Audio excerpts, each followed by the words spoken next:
Ada orang yang percaya semakin banyak uang, hidup bisa semakin bahagia. Ada juga yang mikir uang itu sumber masalah dalam hidup. Tapi ada juga loh yang males mikirin soal uang. Ya udah deh, gimana nanti aja gitu katanya. Loh, kok bisa ya? Hai Zafriends, selamat datang kembali di Zafinance TV. Saya Nabila. Buat yang baru mampir, salam kenal.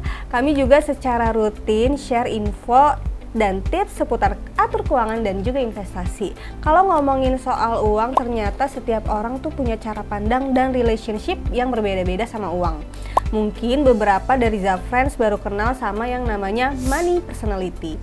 Money personality ini berkaitan dengan karakter seseorang dalam relasinya dengan uang. Kita sendiri bisa lihat orang di sekitar kita punya cara spending dan saving buat kebutuhan seharinya yang berbeda-beda. Kemampuan mengenali money personality kita masing-masing ini akan sangat membantu kita dalam mengevaluasi cara kita bikin perencanaan dan pengelolaan keuangan. Kita juga bisa tahu kebiasaan apa sih yang perlu diperbaiki supaya pengelolaan keuangan kita jadi lebih baik lagi. Apalagi kalau berurusan sama pengambilan keputusan yang melibatkan uang. Secara fundamental ada 4 kategori money scripts. Yang pertama ada money vigilance. Ini tuh menganggap uang itu harus disimpan, bagi-bagi uang atau nyumbang itu negatif, suka menghindari kredit, dan seringkali cemas karena uang. Yang kedua ada money worshipper, yang mengasosiasikan uang dengan kebebasan dan kebahagiaan. Cari kepuasan dengan beli barang, biasanya tuh workaholic, tapi juga overspending dan bikin keputusan yang high risk kalau berkaitan sama uang. Yang ketiga ada money status, menganggap harga diri sama dengan jumlah kekayaan atau uang yang dihasilkan. Ada yang sampai mengarah ke judi, mereka tuh cenderung nggak bahagia dan seringkali cemas dan overspending juga. Dan terakhir ada money avoidance. Ini tuh orang-orang di kategori ini mengasosiasikan uang dengan keserakahan. Merasa nggak layak punya uang, merasa bersalah kalau menginginkan uang, dan seringkali menghindari memikirkan soal uang. Nah, dari 4 money scripts tadi dibagi lagi menjadi 7 money personality. Dari kategori money vigilance ada the warrior dan compulsive saver. Mereka yang masuk tipe the warrior ini nggak pernah tenang kalau harus ngeluarin uang dan nggak percaya diri juga kalau harus ngelola keuangan. Mereka ini tuh selalu mikirin worst case skenario kalau berkaitan dengan uang. Aduh, gimana ya kalau kelebihan, gimana ya kalau kekurangan, gimana ya kalau hilang uangnya. Terlalu cemas atau khawatir ini yang jadi tantangan buat mereka dalam mengelola keuangan. Dimana hal itu pada akhirnya berpotensi bikin mereka kurang bahagia dalam menjalani hidup. Sementara untuk tipe the compulsive saver ini, mereka seringkali menyimpan uang berlebihan tanpa tahu tujuan akhirnya tuh buat apa. Ditaruh aja gitu bertahun-tahun, apalagi kalau orangnya yang tradisional taruhnya tuh di celengan. Bisa-bisa sampai dimakan rayap. Karena mereka yang di tipe the compulsive saver ini percaya bahwa menabung adalah satu-satunya cara untuk mengamankan hidup. Pokoknya hidup hemat sampai ke tulang-tulangnya.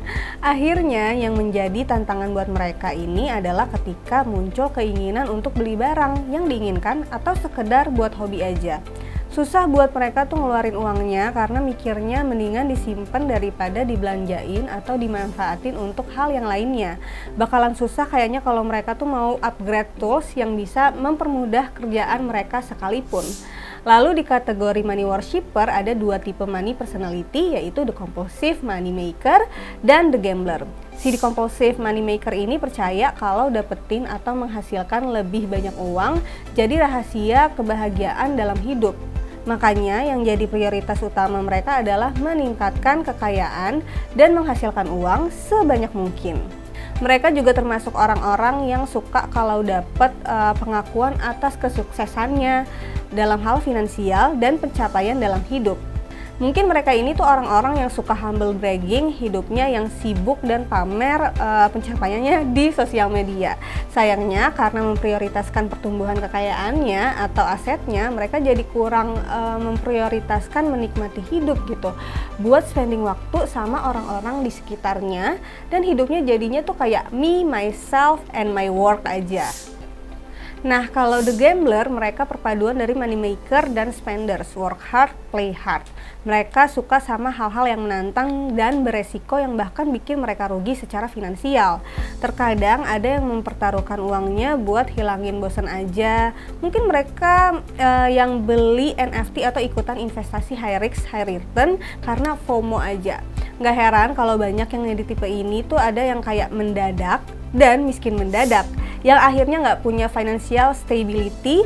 Selanjutnya dari kategori money status ada tipe the saver splurger dan the compulsive spender. Mereka yang masuk tipe the saver splurger ini nabung sih nabung, tapi nabungnya buat belanja yang jumlahnya tuh besar banget, dan terkadang pakai tabungan buat hal-hal yang nggak penting-penting banget gitu sebetulnya. Mood mereka dalam ngatur uang yang gampang tergoyahkan ini kalau dipertahanin terus-menerus bisa jadi masalah nantinya. Sementara untuk the compulsive spender, mereka cenderung menghabiskan uang buat hal-hal yang sebenarnya tuh nggak mereka butuhkan. Stres sedikit belanja, bad mood dikit check out e-commerce, giliran lagi happy pun bisa jadi gitu. Mereka seneng sosialisasi sama orang-orang terdekat, seneng ngasih hadiah sama orang-orang. Sayangnya mereka tuh kurang perhitungan, karena seringkali orang-orang di tipe ini bakalan terus belanja walau harus ngutang. Pay later di e-commerce sudah limit, pindah ke e-commerce lain. Lama-lama kalau nggak dirubah cara mengelola keuangannya, bisa jadi kelilit utang atau bahkan bangkrut. Nah, yang terakhir di money avoidance ada the indifferent to money. Mereka yang tipe ini tuh jarang dan males mikirin soal uang, karena menurut mereka uang tuh nggak ngasih pengaruh sama keputusan penting di dalam hidupnya. Jadi ya udah go with the flow aja gitu. Gimana besok aja lah, karena sikap mereka yang acuh soal pengelolaan keuangan ini di masa depannya kalau nggak diperbaiki, mereka bisa aja punya masalah finansial. Buat Zafriends yang masuk kategori money worshipper, money vigilance, dan money status, coba mulai belajar mengalokasikan keuangannya. Yang termudah itu bisa menggunakan alokasi metode simple. 50% buat living, kayak biaya kehidupan hidup, transportasi, zakat atau charity, cicilan konsumtif, dan sejenisnya. Lalu 30% alokasiin buat saving seperti buat dana darurat, investasi, bayar premi asuransi, atau nabung buat tujuan tertentu. Nah, sisanya yang 20% untuk playing, bisa buat jajan, belanja, untuk hobi, atau beli kado buat Zafriends. Nah, kira-kira nih Zafriends termasuk tipe money personality yang mana sih? Boleh dong di-share di kolom komen, dan apa aja yang menurut kamu harus diperbaiki, atau mungkin kamu punya saran buat Zafriends yang lain tulis di kolom komen aja ya. Nah, video kali ini sampai di sini dulu. Kalau Zafriends punya masukan tema yang lain, tulis di kolom komen aja. Saya Nabila, pamit, sampai jumpa di video berikutnya. Bye!